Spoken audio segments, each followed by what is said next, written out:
రానున్న ఆంధ్రప్రదేశ్ ఎన్నికల్లో తెలుగుదేశం, జనసేన కలిసి పోటీ చేస్తున్న సంగతి మనకు తెలిసిందే. ఈ విషయంలో సీట్ల సర్దుబాటు మీద కూడా ఇప్పటికే ఓ క్లారిటీకి వచ్చారని అంటున్నారు.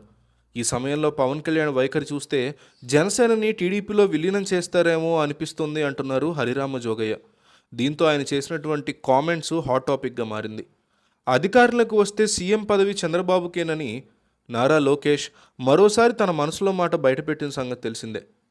తెలుగుదేశం పార్టీ, జనసేన కలిసి అధికారంలోకి వస్తే 5 ఏళ్లు ముఖ్యమంత్రిగా చంద్రబాబే ఉంటారని తేల్చారు.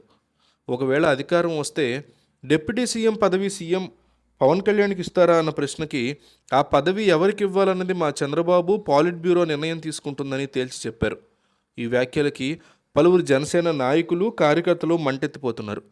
కూటమి అధికారంలోకి వస్తే 5 ఏళ్లు చంద్రబాబే ముఖ్యమంత్రిగా ఉంటారని ఎలా చెప్తారంటూ ఫైర్ అయ్యారు. ఈ సమయంలో టీడీపీ, జనసేన కూటమి అధికారంలోకి వస్తే 2.5 ఏళ్లు పవర్ షేరింగ్ ఉండాలని చెప్పిన హరిరామ జోగయ్య లేఖల మీద లేఖలు రాస్తున్నారు.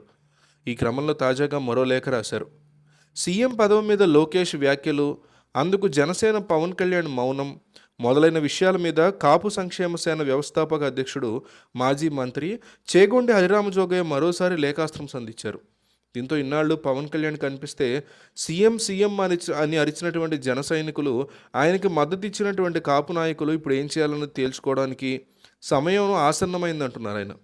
ఈ సందర్భంగా జోగయ్య ప్రస్తుతం రాష్ట్రంలో జరుగుతున్న సామాజిక పరిణామాలు బాధ కలిగిస్తున్నాయని, ఈ పరిణామాలు కాపు సామాజిక వర్గ ఉనికికి ముప్పు తెచ్చేలా, మున్ముందు మరింత ఆత్మరక్షణలో పడేసేలా ఉన్నాయి తప్ప వారికి ఏమాత్రం మేలు చేసేలా లేవని అన్నారు.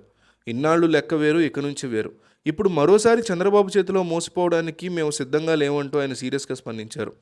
వంగవీటి రంగా తర్వాత కాపులకు అండగా నిలబడతాడని భావించిన పవన్ కళ్యాణ్ చంద్రబాబు పంచన చేరి కాపుల ఆత్మగౌరవం తాకట్టు పెట్టాడని, ఆ సామాజిక వర్గం పవన్ ఏదో చేస్తాడని నమ్ముతూ వచ్చాం, కానీ జరుగుతున్న పరిణామాలు చూస్తుంటే ఆయన మీద వస్తున్నటువంటి ప్యాకేజీ ఆరోపణలు నిజమనిపిస్తున్నాయంటూ జోగయ్య సంచలన కామెంట్లు చేశారు.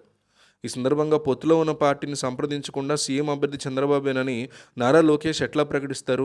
బాబు అనుమతి లేకుండానే ఆయన ఈ ప్రకటన చేశారా అని ప్రశ్నించిన జోగయ్య, కాపుల ఆత్మగౌరవాన్ని దెబ్బతీయడానికి చంద్రబాబు చేస్తున్న కుట్ర ఇదని తేల్చి చెప్పారు. ఈ విషయం మీద బహిరంగ లేఖ రాసిన పవన్ కానీ, నాదెళ్ల కానీ ఇప్పటివరకు స్పందించలేదన్నారు.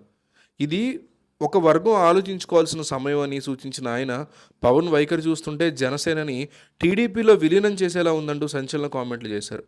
ఈ సందర్భంగా ఇక మనం ఉపేక్షిస్తే లాభం లేదు, ఇక మన గళం మనం విప్పాలి, మన గొంతు వినిపించాలి, పిడికిలు బిగించాలి అంటూ వ్యాఖ్యానించారు.